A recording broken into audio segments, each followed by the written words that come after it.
구약 41쪽경에 있는 창세기 제28장 10에서 19절까지의 말씀 오늘 함께 읽고 묵상하겠습니다. 야곱이 브엘세바에서 떠나 하란으로 향하여 가더니 한 곳에 이르러는 해가 진지라 거기서 유숙하려고 그곳에 한 돌을 가져다가 베개로 삼고 거기 누워 자더니 꿈에 본즉 사닥다리가 땅 위에 서 있는데 그 꼭대기가 하늘에 닿았고 또 본즉 하나님의 사자들이 그 위에서 오르락 내리락 하고 또 본즉 여호와께서 그 위에 서서 이르시되 나는 여호와니 너의 조부 아브라함의 하나님이요 이삭의 하나님이라. 내가 누워있는 땅을 내가 너와 내 자손에게 주리니 내 자손이 땅의 티끌같이 되어 내가 서쪽과 동쪽과 북쪽과 남쪽으로 퍼져나갈지며 땅의 모든 족속이 너와 내 자손으로 말미암아 복을 받으리라. 내가 너와 함께 있어 내가 어디로 가든지 너를 지키며 너를 이끌어 이 땅으로 돌아오게 할지라. 내가 내게 허락한 것을 다 이루기까지 너를 떠나지 아니하리라 하신지라. 야곱이 잠이 깨어 이르되 여호와께서 과연 여기 계시거늘 내가 알지 못하였도다. 이에 두려워하여 이르되 두렵도다. 이곳이여 이것은 다름 아닌 하나님의 집이요 이는 하나님의 문이로다 하고 야곱이 아침 일찍 일어나 베개로 삼았던 돌을 가져다가 기둥으로 세우고 그 위에 기름을 붓고 그곳 이름을 베델이라 하였더라. 이 성의 옛 이름은 루스더라. 아멘. 우리가 성경을 읽다 보면은 가끔 좀 위화감이 드는 인물들이 등장하곤 합니다. 예를 들어 다윗, 엘리야, 엘리사, 스데반처럼 야, 우리랑 똑같은 사람 정말 맞아? 라는 생각을 저와 여러분으로 하여금 갖게 만드는 인물들이 성경에 분명 있습니다. 그런데 오늘 우리가 읽은 창세기 본문 속에 나오는 이 사람보다는 내가 더 좀 낫지 않겠어 하는 생각을 갖게 만드는 성경 속 인물은 또 없을 것 같습니다. 도대체 오늘 본문의 주인공은 누구이기 때문입니까? 바로 야곱입니다. 창세기에 기록된 야곱의 이야기들은 소위 막장 드라마로 불리는 아침 드라마의 소재감으로 쓰기에 충분한 것들입니다. 출생부터 정말 드라마틱했지요. 세상으로 나오기 전부터 야곱은 어머니 뱃속에서 쌍둥이 형 에서와 싸웠습니다. 세상으로 나오는 당일에도 먼저 나오는 형의 발을 붙잡았던 이가 둘째 야곱이었습니다. 이들 쌍둥이도 어린 시절과 사춘기를 보내지 않았겠습니까? 그들이 점점 커가면서 야곱의 아버지 이삭은 형 에서를 좋아했고 어머니 리브가는 둘째 야곱을 더 아꼈습니다. 아버지와 어머니가 자녀들을 각각 편애했던 모습이 이 가정에서 보여지고 있습니다. 그러던 중 야곱은 형 에서의 것으로 당연히 보장된 장자권을 형으로부터 넘겨받을 생각으로 팥죽 한 그릇의 장자권을 형과 거래하자고 제안을 합니다. 그때만 하더라도 장자권의 의미와 가치를 전혀 모르고 있었던 형 에서는 배고픔을 빨리 해치울 생각만으로 야곱의 제안에 오케이 라고 수락을 합니다. 리브가는 한술 더 떠서 자기 남편을 속여가지고는 둘째 야곱이 장자로서의 축복을 남편으로부터 받게 만듭니다. 뒤늦게 이 모든 사실을 알게 된 첫째 에서는 노발대발했고 자기 엄마, 자기 아빠가 보는 앞에서 동생 야곱을 반드시 죽이고 말겠다라는 말을 서슴지 않았습니다. 에서의 방금 말을 들었을 때 어머니 리브가는 얼마나 무서웠을까요? 첫째의 말이 실은 어미인 나를 염두에 두고 한 말은 아니었을까 하는 생각을 리브가는 하지 않았을까요? 한편 야곱의 어머니 리브가는 자기 친척 중에 한 명을 둘째가 배우자로 삼고서 고향으로 되돌아올 수 있도록 그를 당장 바단 아람으로 내보내자고 남편에게 제안을 합니다. 그 제안을 듣고 남편 이삭은 승낙을 하였고 야곱을 안방으로 불러서 둘째를 다시 축복해 줍니다. 아버지는 먼저 둘째가 좋은 배우자를 만나서 좋은 가정을 꾸릴 수 있기를 위해 하나님께 복을 빌어 주었습니다. 결혼과 관련해서 축복 기도가 끝난 후 아버지는 새로운 기도 제목으로 한 번 더 집을 떠나야만 하는 야곱을 축복해 줍니다. 우리 창세기 28장 3절 4절을 함께 읽어보겠습니다. 시작. 전능하신 하나님이 너에게 복을 주셔서 너로 생육하고 번성하게 하시고 마침내 내가 여러 민족을 낳게 하실 것이다.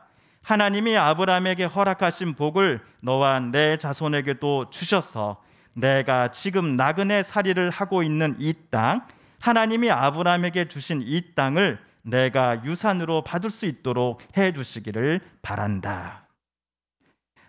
아버지의 속내를 확인한 야곱은 부모님을 각각 꼭 껴안아 드린 후 살기 가득한 형 에서를 피하여 밧담 아람에 있는 외산촌의 집을 향해 걸어 나아갔습니다. 여기까지 들으시면서 야곱과 에서의 집이 정말 콩가루 집안이 다름없네라는 생각이 안 드셨습니까? 이런 이야기 때문에라도 성경 인물들 중에서 유일하게 내가 조금은 낫다라고 하는 생각을 하도록 만든 사람이 바로 야곱이 아닐까라고 저는 여러분께 조심스럽게 말씀드려 보았습니다. 하지만 우리와 비슷하거나 아니면 적어도 내가 좀 너보다는 낫지 않나라는 생각이 들게 만드는 오늘 이 야곱의 이야기 속에서 저와 여러분은 중요한 교훈을 하나 얻을 수 있습니다. 그것은 바로 우리들이 숨쉬고 말하는 삶의 순간순간 속에서 하나님께서 저와 여러분과 늘 함께 계신다라는 교훈입니다. 야곱이 하나님을 만난 장소는 성막이나 솔로몬이 지은 것과 같은 고급스러운 성전이 아니었습니다. 야곱이 형을 피해 빠르게 도망치다가 밤이 되어 노숙했던 길가에서 그는 하나님을 만났기 때문입니다. 이런 곳에서 야곱이 하나님을 만났다고요? 예, 그는 너무나 평범한 곳에서 분명 하나님을 보았고 하나님의 음성을 들었습니다. 다른 관점으로 보자면 하나님께서 야곱이 머무는 곳에 직접 찾아와 주셔서 야곱에게 말씀해 주신 것이다라고 우리는 해석할 수 있습니다. 이것은 삶의 고단한 문제로 힘겨워할 때에 하루하루 쳇바퀴처럼 너무나 평범하고 단순해 보이는 우리의 이 평범한 삶 속에 하나님께서 마찬가지로 저와 여러분에게 찾아와 주셔서 우리를 만나기를 원하신다라는 것을 의미합니다. 여기서 우리 16절, 17절을 다시 한번 세 번역으로 읽어보겠습니다. 시작. 야곱은 잠에서 깨어서 혼자 생각하였다. 주님께서 분명히 이곳에 계시는데도 내가 미처 그것을 몰랐구나. 그는 두려워하면서 중얼거렸다. 이 얼마나 두려운 곳인가. 이곳은 다름 아닌 하나님의 집이다. 여기가 바로 하늘로 들어가는 문이다. 설마 하나님께서 이곳에 있는 이런저런 사연으로 힘들어하는 나와도 함께 하시겠어 하는 생각 때문에 저 여러분은 우리 곁에 이미 찾아와 주신 하나님의 임재를 느끼지 못할 때가 많았던 것입니다. 오늘 야곱처럼 말이지요. 그러나 꼭 이곳 서북교회 예배실만이 아니라 우리 성도님들의 그 가정과 일터와 그리고 저와 여러분이 누군가를 만나고 지내는 장소 등에서 우리들은 하나님을 만날 수 있을 것입니다. 오늘 도망자 야곱에게 하나님께서 직접 찾아오셔서 해주신 말씀들 중에 저는 크게 두 가지 말씀에 오늘 집중해 보았습니다. 제가 주목했던 첫 번째 말씀은요, 이 땅의 모든 백성이 너와 너의 자손 덕에 복을 받게 될 것이다 라는 하나님의 선언이었습니다. 앞에서도 말씀드렸듯이 성경에 나오는 여러 인물들 중에 야곱을 보면 저거보다 내가 야곱보다는 낫지 않나 하는 생각이 드는 게 사실입니다. 그런데 하나님은 이러한 야곱과 그의 후손들 때문에 이 세상 모든 사람들이 복을 받게 될 것이다 라고 오늘 약속해 주시는 게 아닙니까? 이를 바울은 고린도에 보내는 편지에서 이렇게 썼습니다. 제가 고린도전서를 한번 읽어보겠습니다.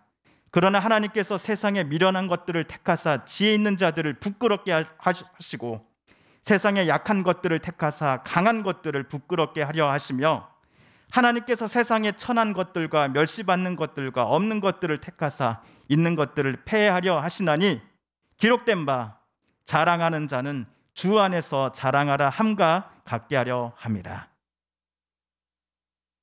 그리고 제가 오늘 말씀 중 주목한 제 두 번째 하나님의 말씀은 내가 야곱 너에게 약속한 것을 다 이루기까지 내가 너를 떠나지 않겠다라는 말씀입니다. 그 약속에는 하나님께서 야곱과 늘 함께 하신다는 것이요, 또한 야곱이 어디로 가든지 항상 야곱을 지켜주신다라는 내용이었습니다. 그래도 야곱보다는 내가 조금은 더 낫습니다라고 생각했건만 하나님은 이런 야곱이 어디로 가든지 그와 늘 함께 하신다라고 오늘 약속하셨던 것입니다. 저는 우리가 보기에 내 자신이 연약해 보일지라도 하나님께서는 나를 사용하시고 나와 우리 가족에게 복을 주시기에 우린 절대로 연약한 사람이 아닌 것입니다. 하나님이 사랑하시고 보호해 주시며 지켜주시는 이들을 어느 누구도 비판하거나 넘어뜨릴 수 없을 것입니다. 또한 저와 우리 가족들에게 주신 하나님의 복이 한 곳에 머물러 있지 않고 우리의 성도, 이웃, 그리고 우리가 만나는 모든 이들에게 전해질 것이니 그들도 또한 저와 여러분으로 인해, 저와 여러분에게 주신 그 하나님의 복으로 인해 기뻐하게 될 것입니다. 저는 바라기를 우리 성도님들이 오늘 저와 여러분에게 주신 이 하나님의 말씀으로 인해 힘과 용기를 얻으셨으면 좋겠습니다. 하나님께서 야곱에 그러하셨듯이 저와 여러분에게도 하나님은 늘 찾아와 우리와 함께 하신다라는 사실을 우리 성도님들께서 기억해 주셨으면 좋겠습니다. 우리가 하나님을 만나는 그곳, 아니 하나님께서 우리를 찾아와 주셔서 만나 주시는 그곳이 오늘 저와 여러분만의 배달이 될 것입니다. 지금 이곳 교회뿐만 아니라 일이 산더미처럼 쌓여있는 집이나 일터, 그리고 사람과 사람이 만나면서 생겨나는 인간관계의 상처들, 또 계획에 있어서 우리를 잠시 멈추게 만드는 모든 것들, 경제적으로 해결해야 할 현실적인 과제들이 가득한 우리 삶의 현장 속으로 하나님은 찾아와 우리와 늘 함께 하신다는 약속을 우리는 잊지 말아야 할 것입니다. 모든 것을 포기하고 그저 도망치고 싶은 마음뿐인 지금 우리가 있는 곳으로도 하나님은 이미 찾아와 우리에게 다음과 같이 말씀하신다는 사실을 저와 여러분은 꼭 기억하고 싶습니다. 내가 너에게 함께 있어서 내가 어디로 가든지 너를 지켜줄 것이며 내가 너에게 약속한 것을 다 이루기까지 내가 너를 떠나지 않을 것이다. 하나님께서 야곱에게 주신 오늘 이 약속은 마찬가지로 저와 여러분을 위한 하나님의 약속이기도 합니다. 오늘 하나님의 약속을 우리는 날마다 기억하며 우리와 늘 함께 하신다라고 하는 하나님의 약속을 날마다 의지하고 기억하면서 하나님을 앞에 기도하며 나아가야 할 것입니다. 함께 기도하겠습니다. TV CF, 라디오 CM, 선거 홍보 영상, 기업 홍보 및 기록 영화를 전문으로 기획, 촬영하여 제작하는 산여울 기획은 1등 제품을 2등 가격으로 공급합니다. 산여울 기획.